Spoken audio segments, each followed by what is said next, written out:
जैसे कि praise the Lord, आप इस वीडियो को सबसे पहले देखें, उसके बाद हम बात करते हैं कि वो क्या।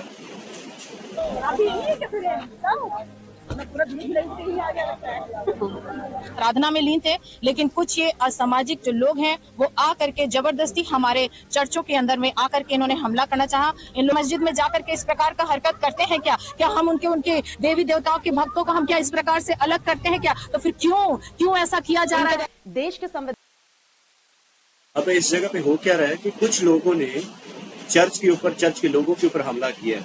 और ये बात बिल्कुल सही है कि क्या मसीही लोग किसी के मंदिर में जाके या मस्जिद में जाके या किसी और जगह पे जाके हमला करते हैं? क्या कभी किसी के साथ मारपीट करते हैं? और असलियत ये, सच्चाई ये है कि मसीही लोग कभी भी किसी को जाके ऐसी चीजें नहीं करते हैं और ना ही मसीहत ऐसी चीजें सिखाती है। पर जब ये लोगों के साथ हो रहा है, ये बहुत ही ज्यादा गलत चीज हमारे देश के अंदर हो रही है। अब लोगों को मारा पीटा जा रहा है, चर्च के अंदर घुस के कुछ चीजें करते हैं, तो ये बिल्कुल परमेश्वर के वचन के खिलाफ है। आप इस वीडियो को आगे देखिए। संविधान का आर्टिकल 25 किसी भी धर्म को कबूल करने, उसका पालन करने और उसका प्रचार प्रसार करने की आजादी हमें देता है। वीडियो मैं देख रहा हूँ, प्रेसिंग गॉड करके चैनल है, उसके ऊपर देख रहा हूँ। और यहाँ पे क्या चीजें हो रही है, लोगों का पूरी तरह से दिमाग खराब हुआ पड़ा है। लोगों को समझ ही नहीं आ रहा ये करना क्या चाहते हैं। इस तरह से अगर होता रहेगा, हमारे देश का माहौल सही होने की बजाय बिगड़ेगा, पूरी तरह से खराब होगा, क्योंकि ये बातें सही नहीं है। अब हम थोड़ा इस वीडियो को आगे देखते हैं। यहाँ से हम देखते हैं मामला है, उनसे जानते हैं। जी, आपका पहले तो नाम बताएंगे। मेरा नाम स्मृति डैनियल है और मैं वहीं चर्च की हूँ। और ये बात बिल्कुल भी गलत है कि वहाँ धर्मांतरण किया जाता है। ये बिल्कुल भी 101% गलत बात है। ये सिर्फ एक मुद्दा बनाया जा रहा है और ये भी बहुत ही गलत बात है, क्योंकि जब ये भारत देश है और इस भारत देश में हर किसी को स्वतंत्रता का अधिकार है कि वो अपने हिसाब से अपने जिस भी खुदा को मानना चाहे वो मान सकते हैं।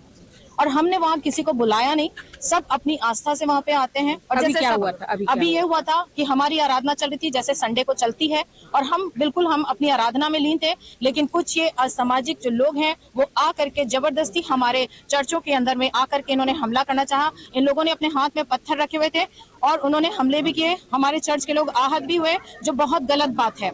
एक यहाँ पर जब ये भारत स्वतंत्रता का देश है और यहाँ पे अनेकता में एकता कहा जाता है, तो ये चीज पहले बताइए कि ये कहाँ रही है अनेकता में एकता वाली बात। आप लोग कब से आराधना पाठ करते आ रहे हैं? हमारा ये पुरातन काल का समय का है। इस स्थान पर कब से करते हैं? बहुत सालों से करके आप करते आ रहे मैडम। इसका ईयर बोलूं तो 40 साल से भी ज्यादा हमको वहाँ पे हो गए उस हैं। स्थान पर? हाँ, उस स्थान पर, और परमानेंटली वहीं लगता है और कहीं नहीं ऐसा ये होता। बट इस तरह का जो अटैक आज किया गया वो बहुत ही शर्मनाक बात है। इस तरह की चीजें नहीं होनी चाहिए। क्या हम किसी के मंदिर में या मस्जिद में जाकर के इस प्रकार का हरकत करते हैं क्या हम उनके देवी देवताओं के भक्तों को हम क्या इस प्रकार से अलग करते हैं क्या? तो फिर क्यों ऐसा किया जा रहा है? ऐसा बताया जाता है कि प्रलोभन वाली बात होती है। प्रलोभन क्या होता है? अब हम आपसे जानना चाहते हैं क्या होता है प्रलोभन? जैसे जानकारी मिलता है कि प्रलोभन देके बुलाया जा रहा है, तो किस तरह का प्रलोभन के बारे में बात होता है? प्रलोभन मैडम कुछ भी नहीं है। शायद उन लोगों से आप पूछिए तो बेहतर होगा जिनको प्रलोभन देके बुलाया जाता है। आप उन्हीं से पूछे जो ये प्रश्न कर रहे हैं ना, प्रलोभन वाली, ये प्रलोभन की परिभाषा अगर आप उनसे पूछे तो बेहतर होगा। यहाँ पर हम सिर्फ और सिर्फ अपने जिंदा खुदा यीशु का नाम लेते हैं, उसके अलावा कुछ भी नहीं है। और ये बात चाहे कोई जाने चाहे मत जाने, हर व्यक्ति जानता है यीशु नाम में शिफा है, यीशु नाम में चंगाई है, यीशु नाम में छुटकारा है। और इसीलिए लोग यहाँ पर आ रहे हैं। हमने कभी किसी को बाउंडेज नहीं किया और हमको किसी के धर्म को कभी भी बुरा कहने का कोई अधिकार नहीं, क्योंकि मेरा प्रभु ये मुझे नहीं सिखाता कि किसी के धर्म की आस्था को ठेस पहुंचाना। लेकिन वो कैसा ईश्वर है या वो कैसे लोग जो ईश्वर को मानते हैं जो उनको ये सिखाता है कि जाकर के दूसरों के धर्म को बवंडर मचाना। सब बहुत गिल्टी फील, बहुत ही शर्मनाक बात है। अगर इस प्रकार की भारत जैसे देश में अगर इस प्रकार की बातें चल रही है, it is too much shameful about everybody who done like that. Church में प्रार्थना चल रही थी और कुछ लोग अंदर घुस के और मतलब कि अब उन्होंने जो बात में बोलना चाहते थे वही कि हम अगर किसी के खिलाफ नहीं जा रहे हैं, हम किसी को कोई बुरा भला नहीं बोल रहे हैं, तो लोग ये बातें बोल रहे हैं जो कि शर्मनाक हैं, बहुत ही गलत चीजें हो रही हैं। और परमेश्वर इन चीजों के बारे में कहें ये एक पाप है। खुदा के वचनों के अनुसार ये एक पाप है। अगर प्रलोभन है तो उस चीज को प्रूव करो कि हाँ इसको लालच दिया गया, कुछ भी है, नहीं तो हमारे देश के थोड़ा सिस्टम को सख्त होने की जरूरत है, खास करके इन चीजों को लेके। कभी यहाँ कुछ हो रहा है, कभी वहां कुछ हो रहा है। पत्थर लेके घुसे हैं अंदर। पत्थर लेके अंदर घुसे हैं। तो ये गलत चीजें हैं ना। आप वहाँ पर मौजूद थे जब पत्थर लेके घुसे हैं तब? नहीं, मैं मौजूद नहीं थी, मैंने ये सुना, फिर उसके बाद गई मैं, क्या हुआ तो अच्छा, आप घटना के बाद में आए? मैं घटना के बाद में आई हूँ, और ये शर्मनाक है। ये तो वाकई में शर्मनाक है, जिस तरह से पत्थर का, जब पक्ष किसी का भी हो, अगर पत्थर अगर ये आस्था है, ये आस्था है, सबकी पत्थर किसी आस्था की भी तरफ से है। चले कोई तो किसी गलत को खरीद नहीं सकता ना। कोई खरीद सकता है क्या कि जबरदस्ती आपको जाना ही है चर्च? ये नहीं, कोई नहीं खरीद सकता। ये एक आस्था है ना। जब कोई मंदिर में जाता है तो कोई हिंदू थोड़ी ना बन जाएगा। मस्जिद में जाते हैं क्या मुसलमान बन जाते हैं? क्या गुरुद्वारे में जाते हैं तो क्या हम लोग पंजाबी बन जाएंगे? सबकी अपनी आस्था है कि यहाँ मेरी प्रार्थना कबूल। सबका अपना अपना विश्वास है, ये बहुत ही अच्छा है कि अब ये लोगों को समझने की जरूरत है। आजकल ऐसा हो रहा है कि पढ़े लिखे लोग जिनको तो सोचना चाहिए, वो लोग भी ऐसी मूर्खता कर रहे हैं, वो भी ऐसी मूर्खता वाली चीजें कर रहे हैं, वो भी ऐसी मूर्खता वाली बातें कर रहे हैं। और लोगों को आज भारत देश के अंदर हर एक को आजादी है, वो किसी को भी मान सकता है, किसी को हम बांध के कुछ नहीं कर सकते हैं। कोई अगर यीशु को मानेगा, कितने दिन रोक लोगे उसे? अगर किसी के मन में यीशु ने अपनी जगह बना ली है, कोई यीशु मसीह के पीछे चलना चाहता है, कोई चर्च में जाना चाहता है, या कोई मंदिर में जाना चाहता है, या कोई मस्जिद में जाना चाहता है, गुरुद्वारा में जाना चाहता है, आप किसी को रोक थोड़ी लेंगे। मैं एक मसीही हूँ, मैं एक क्रिश्चियन हूँ, अगर मेरा मन करेगा मैं मंदिर जाऊंगा, मेरा मन करेगा मैं गुरुद्वारा में जाऊंगा, मेरा मन करेगा, मुझे कौन रोक सकता है? कौन मुझे मजबूर कर सकता है यहाँ ना जाओ वहां ना जाओ? मेरी जिंदगी है ना, ये लोगों का फैसला है। लोग किसे चुनना चाहते हैं, लोग किसके पीछे चलना चाहते हैं। और आप जबरदस्ती बोलो ऐसा नहीं हो सकता, वैसा नहीं हो सकता, ये बिल्कुल गलत हो रहा है। अब इस वीडियो को थोड़ा और आगे हम देखेंगे। की जाएगी। क्या कुछ लोगों को चोट भी लगी है? बता। हाँ जी, चोट भी लगी है। 2-3 भैया, राजेश भैया की तो शर्ट बटन फटे हुए हैं, बनियान फटी हुई है, और भैया को यहाँ पर हाँ उन्होंने मारा है, पुलिस वालों ने मारा है। किसने? पुलिस ने मारा। पुलिस प्रशासन सामने में सब बात खत्म हो गए थे। वो बोले कि ठीक है, सब चले गए बजरंग दल करके। उन्होंने क्या किया कि तुमने पुलिस के ऊपर हाथ लगाया करके 2 लोगों को, पास्टर थे, उनको ऐसे पकड़ के पूरा प्रेम से मारा, इतना मारा कि पूरा बनियान फट गया। हमने उनको इतना रिक्वेस्ट किया तो भी उन्होंने, 5 लोगों का है, 2 लोगों का, एक को पकड़े, एक का तो छोड़ा उसने, फिर दूसरे को पकड़ लिए, और दोनों का ऐसे रीति से उन्होंने पकड़ा। हमने इतने लोगों से पकड़े, पूरा ये पूरा फट गया। ब्रदर दिखाएंगे आपको, पूरा बनियान फट चुका। हमने इतना रिक्वेस्ट किया तब उन्होंने छोड़ा, फिर उसके बाद जी, आप कुछ कहना चाह रहे थे? हम लोग जब अपने चर्च में थे, हम किसी का उल्लंघन नहीं करते हैं, हम सबको अपने जैसा ही प्रेम करते हैं। लेकिन आज वो कौन है अधिकारी नहीं पता, लेकिन वो अधिकारी प्रेम के साथ बुला के पूरा पकड़ के मारे हैं हमारे सामने में। देखो हमारे निशाने में, हम छुड़ा रहे थे, उनको हाथ जोड़ रहे थे, फिर भी वो नहीं मारे। 2 जन को पकड़ के खींचते हुए मारते हुए, उनको कोई अधिकार नहीं बनता। हम किसी के मंदिर में जाते हैं, किसी के मस्जिद में जाते हैं। किसने मारे? वो टीए है कि कौन है, वो काय कलर का टी-शर्ट पहने हैं। यहाँ पे एक बात तो तय है कि अब जो समय है वो बैठने वाला समय नहीं रह गया। हमारे लोगों को, खासकर मसीही लोगों को एक्शन लेना पड़ेगा इन चीजों के खिलाफ।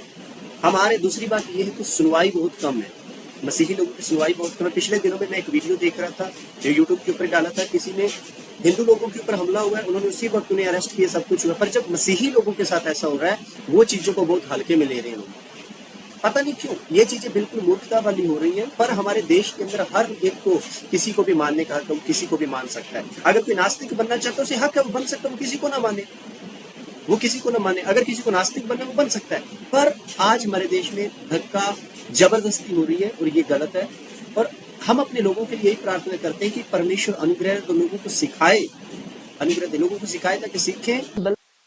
हमारे देश को, हमारे देश के लोगों को प्रार्थना की जरूरत है, वो प्रार्थना करें। दूसरी बात, हमारे लोगों को सख्त एक्शन लेने की जरूरत है इनके खिलाफ, और मसीही लोगों को, खास करके मसीही समाज को इकट्ठा रहने की जरूरत है। अब समय नहीं रहा कि हम अलग अलग रहें, अब समय नहीं रहा कि हम एक दूसरे से अलग हो, ये वो करता है वो ये करते नहीं। अब समय है कि हम इकट्ठे हों और एक्शन लेने चीजों के खिलाफ, जहाँ पे जरूरत पड़ती वहाँ पे खड़े हों ना। और जिस भी तरह से हो सके परमेश्वर का जो नाम है वो फैलेगा, उसे तो कोई नहीं रोक सकता। वचन में लिखा है वो पत्थरों से अपनी महिमा लेना जानता है, और सताने वालों को परमेश्वर बदले, हमारी ये प्रार्थना है। परमेश्वर का काम कोई नहीं रोक सकता। क्या कोई जल की रोक कर सकता है? ये वचन बताता है नहीं कर सकता कोई भी। इसलिए परमेश्वर का राज्य वो बढ़ेगा। लोगों को हक है अपनी मर्जी से कुछ भी चुन सकते हैं। अगर कोई मसीहत को छोड़ के, यीशु मसीह को छोड़ के कोई चाहे हिंदू धर्म में जा रहा है, चाहे कहीं पे भी जा रहा है, किसी मसीह को कोई आपत्ति नहीं होती है। क्यों नहीं होती? क्योंकि उसका फैसला है। अगर कोई कुछ भी करके, खास करके अगर कोई चर्च में जाने वाला 4 दिन हो गया, 10 दिन हो गया, अगर वो छोड़ रहा है, बाद में नहीं जाना चाहता, तो उसके ऊपर किसी की जबरदस्ती नहीं है कि वो क्यों चला गया वहां पे। कुछ किसी के साथ कोई लड़ाई झगड़ा नहीं है। मसीहत सिखाती है हर धर्म के साथ प्यार करने के लिए, चाहे वो कोई सिख भाई है, चाहे कोई वो मुस्लिम भाई है, चाहे कोई वो हिंदू भाई है, चाहे वो कोई भी है। मसीहत का प्रचार है, यीशु मसीह ने कहा कि तुम प्यार करो, तुम प्यार करो। मसीहत ना तो हमें नफरत करने के लिए बोलती है, इसलिए हमारा तो फर्ज है, हमारा तो काम है कि हम हर एक से प्यार करें। कल को कोई भी व्यक्ति, आज अगर लोग मसीह का विरोध कर रहे हैं, पत्थर मार रहे हैं, कुछ भी कर रहे हैं, अगर कल को वो चर्च में आते, प्रभु को स्वीकार करते हैं, तब भी उनसे प्यार करेंगे। अगर कल को वो बोलते हैं कि हमारे लिए प्रार्थना करो, तब भी उनके लिए प्रार्थना करेंगे, क्योंकि मसीहत ने हमें, यीशु मसीह ने हमें यही सिखाया कि हम प्यार करें। पर लोगों को इस बात की समझ होना जरूरी है, ये दुनिया को सोचना है, ये लोगों को सोचना है कि जब मसीही लोग किसी के ऊपर हमला नहीं कर रहे हैं, जब मसीही लोग किसी को परेशान नहीं कर रहे हैं, तो उनका भी हक नहीं बनता है कि वो लोगों को परेशान करें। उनका भी हक नहीं बनता है कि लोगों की जबरदस्ती घुसे और मारे पीटे ये चीजें करें। हम चाहते हैं कि परमेश्वर अनुग्रह दे, और हमारी सरकार की भी, जो लीडर लोग हैं, जो प्रधान लोग हैं, उनकी भी आंखें खुले। जो देश में हो रहा है ये बहुत गलत हो रहा है, इन चीजों के प्रति उनकी आंखें खुले, हमारी ये प्रार्थना है। और परमेश्वर अनुग्रह दे और हमारे देश को प्रशांति बना के रखे, ताकि हर धर्म के लोग मिलजुल के रह सके, ये हमारी प्रार्थना है। पर जब संविधान के साथ, संविधान के जो अधिकारों के साथ इस तरह से छेड़छाड़ हो रही है, इस तरह से धक्का किया जा रहा है, संविधान को फॉलो नहीं करने दिया जा रहा है, मानने नहीं दिया जा रहा है, ये बिल्कुल गलत है। आप भी अपनी राय बताएं, आप इसके बारे में क्या सोचते हैं। परमेश्वर आपको और आपके घराने को आशीष दे।